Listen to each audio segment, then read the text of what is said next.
Hey there everyone, Steve Gonzer, physical therapist with Run Smart Online. I just got done running. Luckily you can't smell me through the screen, you can only see me be this gross. Everyone's kind of in this stage of their running right now where they're between training cycles, so I figured I'd get on here and talk about it, how to maximize it.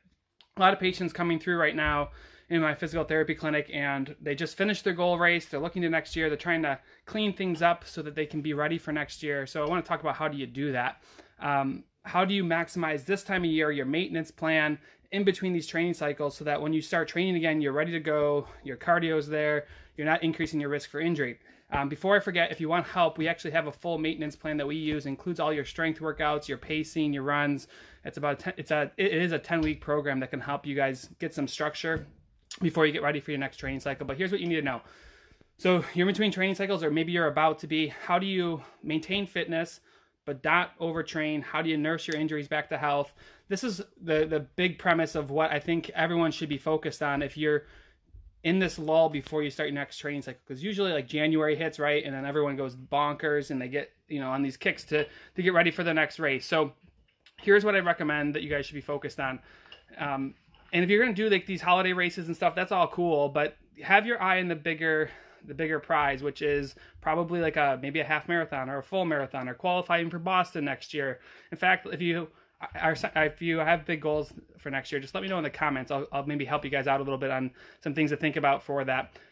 But what you should be focused on right now is no speed work. And I know some people are going to be really upset about that, but if you're a distance runner right now, I call it conversation pace running. Right now, most of your runs in between training cycles, if you can't hold a conversation at that pace, you're running way too hard. And I find that most of my runners, and I know I've not just my runners in the clinic, but I've worked with enough of you guys through the internet that everyone has this pace that they like to go out for a run. Like I just got done running, obviously. And when most people go out for a run, they run a pace that is hard enough, but sustainable.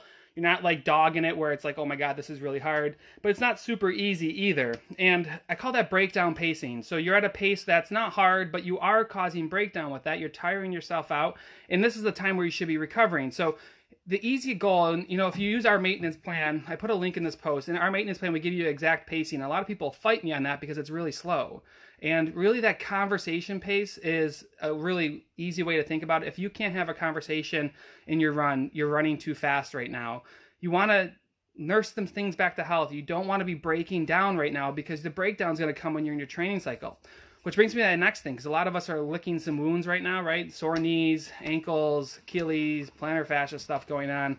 This is the perfect time to, if you need to, shut it down, right? So if you're not ready to train something, you're looking at like, okay, on January 1st, I need to start training again.